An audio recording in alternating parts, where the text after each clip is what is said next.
just waiting for some people to be on. I know it's a different time and a different day, but this is when we could fit it in. So just waiting for a few people to hop on. I don't have that much, and we'll go ahead and get started.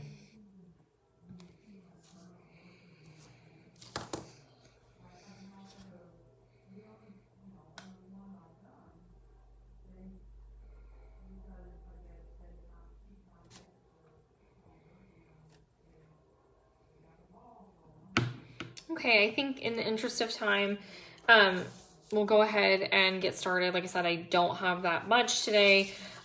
This is the last Facebook Live. I know I talked about this last time, but just in thinking about the future and making sure we're utilizing our time well. A lot of the things that I say on here are somewhat repetitive, and so I just want to make sure that we're making good use of time. Of course, we're still doing the data updates. I still do media calls every Friday at 4 p.m., and Dr. Kirkley is on those for the hospital perspective, and so that information is still out there. And of course, you'll always be able to ask questions. You can send those in by Facebook Messenger if you choose, the website, or you can give us a call. I'm going to talk a little bit about just our system and how overwhelmed it is in a little bit, but just real quick, after I hop off live, I'll go ahead and update the numbers and put those out there, but it'll be 2,164 cases total since the beginning of the pandemic, since our first case. 40% of those are DOC. We're still getting cases in from DOC, and as they do more surveillance testing and find more cases, of course, those counts are going to go up. So 40% are DOC, and then about 9% are long-term care, and then so you're looking at around 50% are community cases, and those cases are really coming from a variety of places. We are seeing widespread community transmission. So again, we need to continue to be vigilant and do all of the things that we've talked about time and time again. Whether that means social distancing, masking when you can't do that, and hand washing, good hygienic practices, and staying home when you're sick. And so again, those are things that we've talked about time and time again. A couple of things that I wanted to talk about before I get to some of the questions maybe that might be in the comments, but I'm sure you've seen the picture that is floating around on social media of me and what is my family. Unfortunately, that was taken at my son's baseball game, and I am with the people in the photo are my husband, my mom, and my stepdad, and then also my daughter. That was taken without my knowledge. But again, I understand the desire to take that, especially last week, given the controversy surrounding the mask order. We were distanced, we were outside, and I did not have my mask on. I do understand that I am held to a different standard than other people, and so, for that, I apologize. But what I would say is I was doing exactly what I would ask you to do. My parents take care of our kids several days a week so that I can be here doing this job. But again, I do understand that. I would prefer that people did not take pictures of my children in public because my main priority is to be a mom and to keep them safe. But that is, that's the story on the picture. So I wanted to make sure that I address that. I want to talk a little bit about contact tracing and investigation. That remains our number one priority. There's no one else who does that other than DHSS. We are receiving some help from the Missouri Department of Health and Senior Services. So you may get a call if you're a resident in St. Francis County from DHSS. And that is because they are helping us so that we can get caught up. We're about 300 or so cases behind at this point, and we have to prioritize children who are between the ages of 3 and 21 in order to, make sure we control school outbreaks, and that is by an order from DHSS. So we're prioritizing based on that, also prioritizing based on CDC criteria. So again, be patient with us. Again, I know we are behind, and again, the volume of cases has, really affected our ability to be able to investigate in a timely manner, which is imperative for contact tracing. Still hiring for contact tracers, still hiring for public health nurses, a registered nurse or an LPN to help us out. So again, those are posted on Indeed and our website if you're interested in that. When we call We are calling to try to get information about, onset and symptoms, give some education, make sure that, you have what you need to be supported if you need to be quarantined or isolated.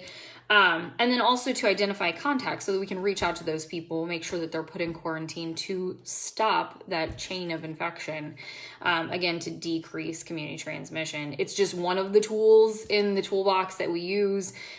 Similar to, masking is one of the tools that are in the toolbox, along with social distancing and good hygienic practices. And all of those things layered together can help break the chain of transmission. So, CARES Act. So we want to talk about CARES Act. I know there's been a lot of questions about that. Our full application is on our website, so you can take a look at that. I think it's 54 pages. It is $584,000 roughly, and we were awarded that by County Commission. Thankfully, we have yet to receive that funding, but I do think we will receive that soon. We're working on a memorandum of understanding with the county and the state so that we can have access to that funding. $300,000 of that was set aside for testing, but in talking with the county, I don't see how that will be possible given that we cannot find nurses to work here. And so we have to have nurses to be able to do the testing. And right now, again, with contact tracing investigation having to be the number one priority, and we are mandated to do that, we have to place a high priority on that. So that money will likely be repurposed for personnel, contact tracers, and nurses if we can find them. All of that money has to be used for COVID-19. The state has very specific guidelines as to what you can use that for, and you have to substantiate that. And those are things that we're used to. We have contracts and grants. Most of our budget is made up of federal funding or contracts and grants. And so, we're very used to having to substantiate every single purchase. We had a completely clean audit last year. And so that's really nothing new for us. And so we're very much able to do that. So hopefully we'll be receiving that shortly. We are going to have to rent an office space because we are full. And so, those are, some things that we're working on to try to get the capacity so that we can get caught up on some of these cases. And these issues are not, unique to St. Francis County. Other health departments are having the same issues. Just wanted to mention one last thing. We are now providing flu vaccine. Of course, I know that, usually we talk about COVID on these, but I think the important thing to know is very important to get your flu vaccine this year. The more people that get the flu vaccine, the less burden on the healthcare system, because it is clinically proven that the flu vaccine helps minimize hospitalizations. And so we want to minimize the burden on the healthcare system as we head into the fall, into flu season, where we expect to see, again, continued hospitalizations and hospitalizations from flu that are normally happening every year. So we are offering the flu vaccine currently. We do have vaccine right now for people who are insured, so private insurances, most of those we accept. And then we also have the vaccines for children, and that is for children who are on Medicaid or children who are uninsured. We have free vaccine for them.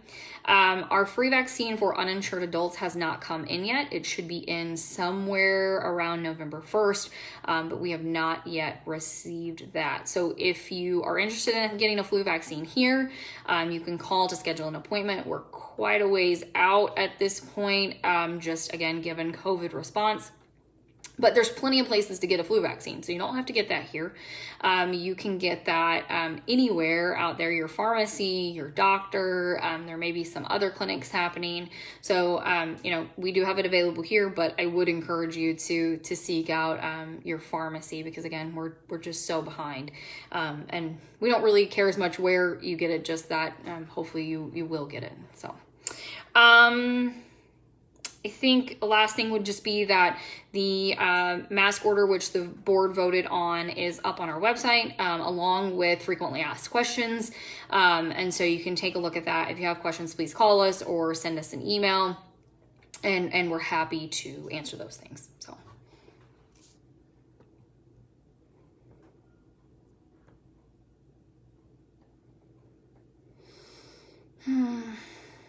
Just trying to coming through here to try to see some questions. People are asking online about trick-or-treating. Does St. Francis County Health Center have an opinion? Yeah, so I think that's a really good question and something we've been talking about here. We're going to be working on some guidance, but CDC does have a link, and I will post it after this, that links out to some information about planning for holidays, because we do need to be looking to the future as we're headed towards Halloween and headed towards the holidays.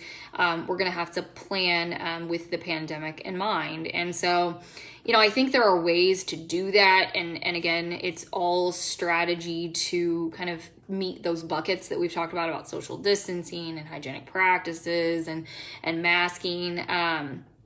And so, if I think about trunk or treats, obviously there's a gathering there. Trunk or treats seem to be pretty popular in the county. I know we usually go to several of those. The issue there is the gathering piece, but I think there's a lot of things that can be done around that. When you're, in line, usually you can separate by 6 feet. Usually I think the person handing out candy is the one, grabbing the candy and putting it in somebody's bag. So again, thinking about it in that way, the biggest thing I think in trunk or treats that concerns me is more of this gathering piece. But if you can separate in line, I think that's ideal. And I think that is something that can be done realistically, and it's outside. So even better. Most of them are outside. I know some of them are inside, but it's thinking a lot about strategies, but we are going to release some guidance probably next week. Because I think, again, it's an important part of society, and we want to make sure that Halloween happens, but that we do our best to mitigate the risk. So as with anything else right now. What would you recommend for quarantine, but the job won't allow it? So I think maybe some additional questions would need to be asked here, but quarantine and isolation is something that we issue that is allowable under state regulations. And so if the health department has issued a quarantine, it is legally binding. So I think maybe we need to ask some additional questions. We've also reached out to employers before to help explain some things, because I think, there's so many things have happened and so many things have changed so rapidly that people are still not always clear on, what the recommendations are. So if there's something going on with your employer, if there's some way that we can help, we're happy to do that. We're not HR and we're not legal counsel, but, if somebody needs to be in quarantine or isolation, we want to make sure that they're supported in doing that. So. Kind of question, somebody's asking about, maybe they're not feeling well and want to know if they should be tested. I'm just keeping an eye on my time here. If you feel like you're coughing and you're not feeling good, I think reaching out to your doctor and getting a medical evaluation would be appropriate at this time. Again, we are seeing widespread community transmission, but I will say, we just updated our positivity rate just a little bit ago. The negatives, they come in a week at a time, and they come in for the prior full week. So like the negatives from this week will not be in until next week. So today we just got the negatives for the week of 9/13. So we updated that, and it's less than 10%. I think it's 9.7%, which is I was pretty excited about, because that's the lowest it's been in a little bit. But I will say last week it showed 22%. I wonder if we haven't seen negatives from the DOC testing that happened for the week of 9/6. But again, that data comes from the state, and so we're at their mercy for that. But it was 9.7 for last week. And I just bring that up because, again, we're still seeing a lot of cases in the community. And so if you feel like you need to be evaluated by a medical practitioner to be tested, you would need to reach out to them. Well, I'm just scrolling through here to see if I see any questions. What is the procedure for an uninsured adult flu vaccine? If you're uninsured, when we have our vaccine, it's called 317 vaccine is what we call the stock that we get from the state for free. That dose is issued for free. There's no charge for that. But that is for uninsured adults or persons who are underinsured, so their insurance does not cover vaccine. We will not have that until it looks like the beginning of November. Maybe it'll be sooner, but we don't have it yet. Do you have to live in St. Francis County? No, you do not. That's kind of a common misconception that I've heard before, that we only serve St. Francis County residents. All of our other health departments, as far as I know, will serve, anyone who comes there, and we're thankful for that, because sometimes, if you live in one county, but you work in another county, maybe it's quicker on your way home to swing in there and get your vaccines or whatever services you need. So, we'll serve people who are not St. Francis County residents. I'm gonna try to get through. I don't think there's just a ton here, honestly. Are there any clinics out there that are just for toddlers? I was talking about flu clinics, just trying, I can't read the whole comment. There we go. Trying to get established with a pediatrician, but the soonest they can get them is late October. So we do childhood vaccines as well. I will say, I think I was told this morning that we are booked out until the end of October, and that really is because of social distancing and really because we've had to cut down on our availability for direct nursing services due to the pandemic. It's something we really want to increase soon, but it just has not been possible with the increasing cases. So I don't know of any specific clinics that only do toddlers. But if you need to get a flu shot, call us and we might be able to help. But I think we're booked out until late October as well. Again, I hope that we'll increase our hours soon.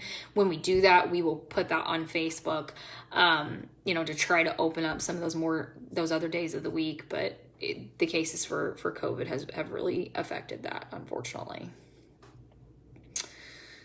I'm trying to...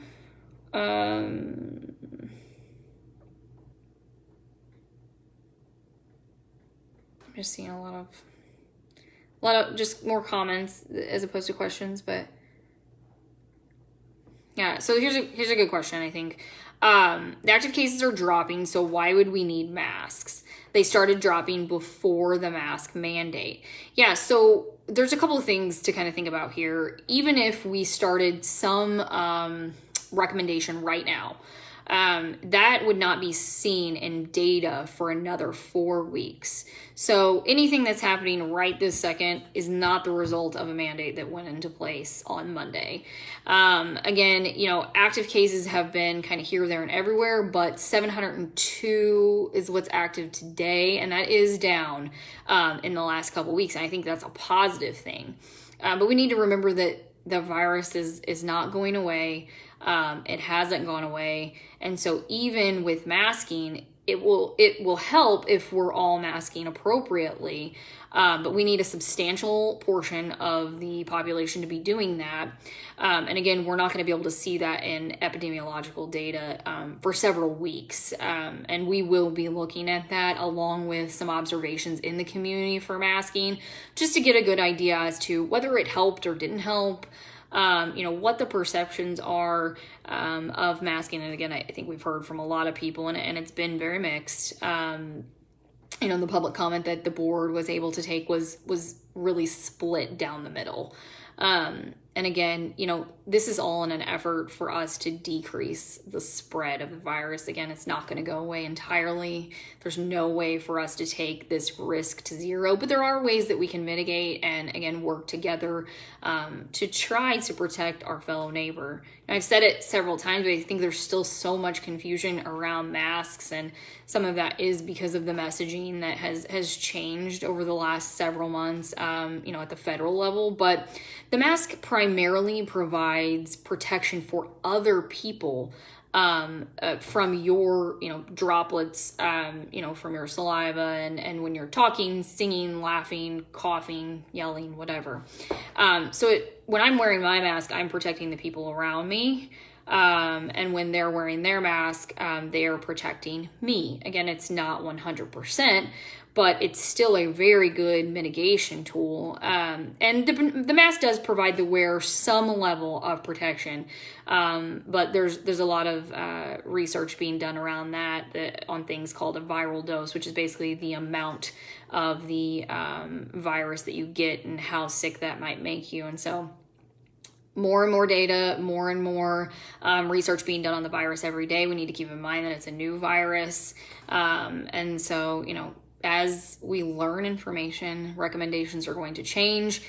I think it's just as frustrating for us as it is for everyone else, but with the understanding that that's how we progress and learn how to better control this disease and lessen the burden to society, and again, protect our most vulnerable in society and our healthcare workers and frontline responders. But it is frustrating because just when you think you learn something and things change, but again, that's how we progress, and that really is the nature of science. Science refutes other science, and so as we learn, things will change. So I'm out of time. Again, this is the last planned Facebook Live. Not to say that it might not ever happen again, but there are outlets to ask questions. And so if you have questions, submit through the website.